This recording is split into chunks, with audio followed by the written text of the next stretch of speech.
Katherine Knight murdered her husband in such a callous and horrific way that she was the first woman ever in Australia to be sentenced to life without parole. Born October 1955 in New South Wales, she was the product of a love affair between her mother, Barbara, and her lover, Ken. Barbara and Ken ended up moving in together, but this was not a happy household. Ken was abusive and he was an alcoholic, and he would SA Katherine's mother, Barbara, almost 10 times a day. Barbara would often vent to Katherine when she was very young still about how she hated men, hated sex. This really distorted Katherine's view on relationships, on sexual intimacy from a very young age. Katherine was also SA'd by members of the family, excluding her father, up until the age of 11. So Katherine had a very traumatic and upsetting childhood.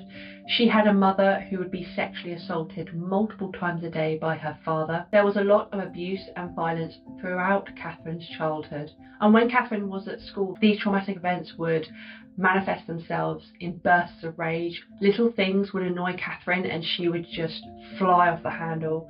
She was quite aggressive. She could be quite a bully. Saying that, she also apparently got good grades and got some awards for behaviour as well. So there's kind of some conflicting evidence about what Katherine was like at school. She left when she was 15 and got a job in a clothing factory where she was in charge of sort of cutting clothing with knives. She would take these knives home. She was obsessed with them, and she would take them home and hang them above her bed. When anybody asks, like, why have you got all these knives hanging above your bed, she would just say, in case I need them. In 1973, aged 18, Katherine met David Kellett. David was an alcoholic. He had a troubled past as well. Katherine used this though, and she was quite controlling and manipulative in their relationship. They married a year later in 1974, and on their wedding day, Katherine's mother, Barbara, actually went up to David and said, "You better not really annoy her or she will kill you."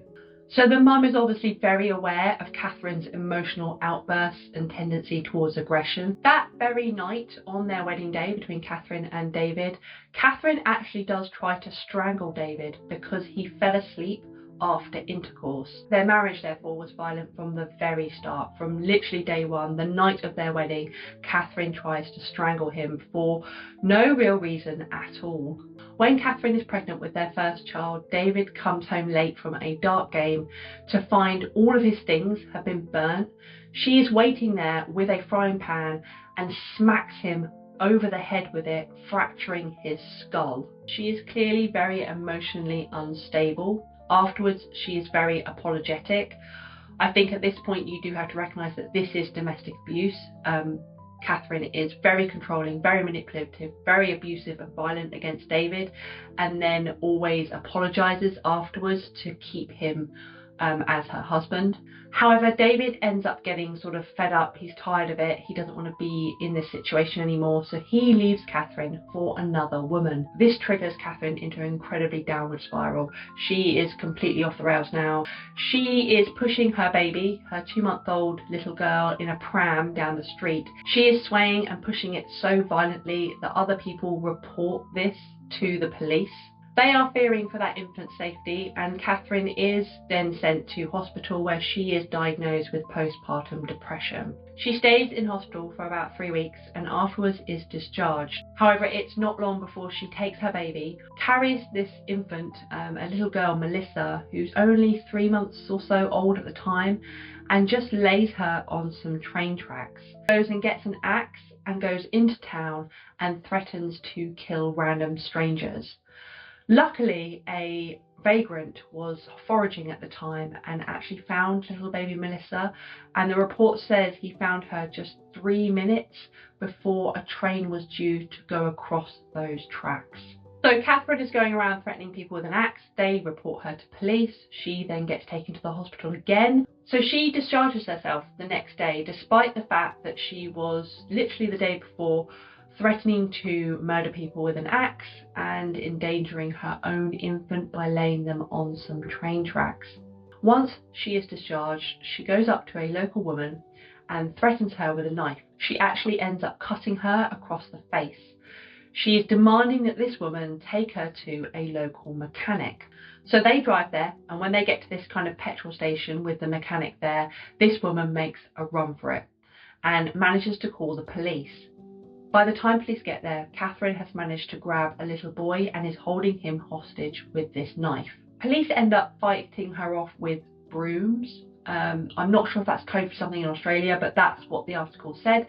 They fight her with brooms and it works. She releases the boy. When questioned why was she at that mechanic's place, Katherine said, well, that mechanic helped fix David's car, which allowed him to get away from me. So she's blaming the mechanic. She was there to murder that mechanic for fixing her ex-husband's car. So Katherine is admitted to a psychiatric hospital. David hears about this and feels really guilty. He feels like he's responsible. So when Katherine is discharged, he leaves his girlfriend, moves back in with his mum, and Katherine comes to stay with them. They then kind of renew their relationship. They stay together for a while. They end up having another child together. A few years later, Katherine actually ends up leaving David for another David. So she's left David Kellett and she is forming a new relationship with David Sanders. Their relationship is very rocky. It's up and down. It's again, there's a bit of abuse, there's violence. But 2 years later, in 1988, they have a child together. They end up buying a house together, but their relationship just deteriorates very quickly. It's very abusive, it's very violent. Katherine ends up hitting him with an iron. She also stabs him with a pair of scissors. In the end, David Sanders has enough and just leaves. David comes back to collect all his stuff, just to find that Katherine has destroyed it all. So he just leaves. He wants nothing to do with her, and he avoids her for quite some time. He then feels compelled to go back. They do have a child together. He wants to see their daughter.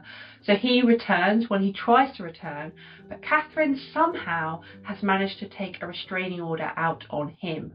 So this is where I don't really understand. But so Katherine has wielded an axe at local townspeople. She's put her baby infant on train tracks.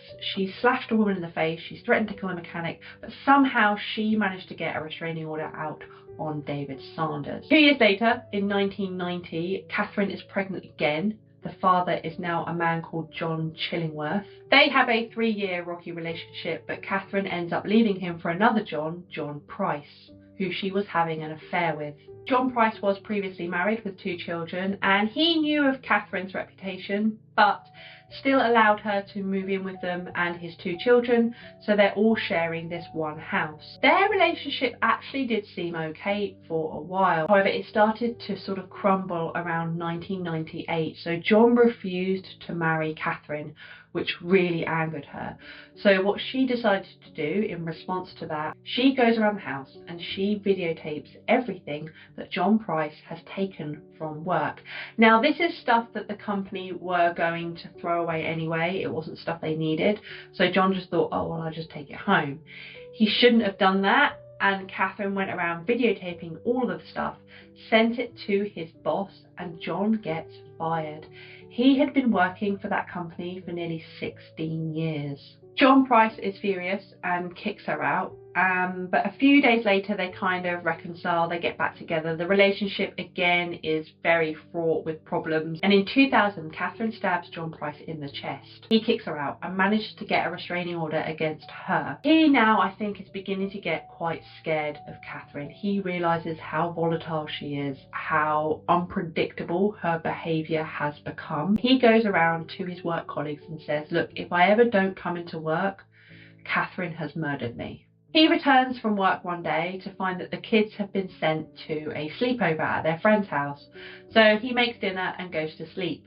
Later on, Katherine comes to the house. She returns. I think they've kind of made up a little bit, or they're friendly due to the children. They end up having sex, having an intimate relationship, and then John falls asleep. The next day, John does not arrive at work, and because of what he said to his work colleagues, they are immediately alarmed. So one of his colleagues goes to his house, and when they get there, there's actually a neighbour there who's also stood outside and is worried because John's car is still on the drive and he always leaves at a certain time. They're looking around the outside of the house, sort of tapping on doors, tapping on windows, but they can't really see anything. And then they notice on the front door that there is blood. So at this point, they decide to call the police.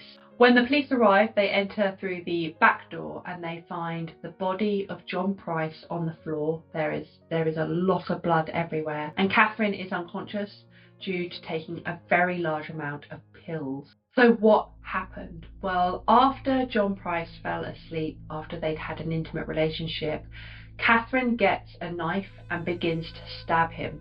He wakes up, obviously, and starts running. He's trying to get away from her, so he's running through the house. He manages to open the front door and tries to get out, but he either falls back into the house or Katherine grabs him and pulls him back into the house. He is then stabbed over 37 times by Katherine and ends up bleeding out. I'll warn viewers at this point that if you are squeamish at all, I'd probably skip forward to the end. After doing all that, she decides that she's going to skin her husband. So she skins him, takes that and hangs it on one of the hooks that she had installed in the house. And just before this, so after she'd stabbed him, she actually drives to a local ATM and withdraws $1,000 from his account. This isn't though where the story ends. So after murdering him in such a brutal way, stabbed him, she skinned him, she's hung his skin up on a hook. She then proceeds to decapitate him. She put his head in a saucepan and began cooking it. She then began cooking various other parts of his body, along with potatoes and vegetables. And this is all being done at like 3-4 a.m. in the morning, like the early hours of the morning. So she's cooking parts of his body along with potatoes and vegetables. She boils up some gravy. She then sets 2 dinner plates on the table with sort of cutlery and water. There were 2 notes next to them written up, and they were addressed to John Price's children. So Katherine's plan was that John Price's children were to return and she was going to serve them a meal with this meat, potato and vegetables, unbeknown to them that it was actually parts of their father. She then poses John's body in a very embarrassing, or what's left of John's body, in a very embarrassing and humiliating way. And then she writes this really nonsensical note. The police couldn't fathom what she was talking about either. Katherine actually pleads not guilty when she's brought to the station. She said it's got nothing to do with her. When her lawyers arrive though, they convince her to plead guilty. When this goes to trial and they're about to disclose all the details of what happened in the murder, Katherine's lawyers actually asked the judge for Katherine to be excused. They said she doesn't remember what happened and she's not going to take this very well. The judge is like, no, this woman committed this crime, she can hear what she's done. And when they are retelling the events of what happened to John Price, Katherine completely breaks down. She goes absolutely berserk. They actually have to sedate her in court. This shows maybe how she just had a psychotic break when these things were happening and she genuinely can't remember. As I said at the beginning, she is the first woman ever in Australia to be sentenced to life without parole, where she remains to this day. That was the case of Katherine Knight. If you like my content, please remember to like, subscribe and comment. If you followed me before, I did take a year off for various reasons, but I'm back now. Hopefully I'm going to do a few more of these, probably 1 or 2 a month, I think. If you have any suggestions for a video, please leave a comment below and I will see you next time.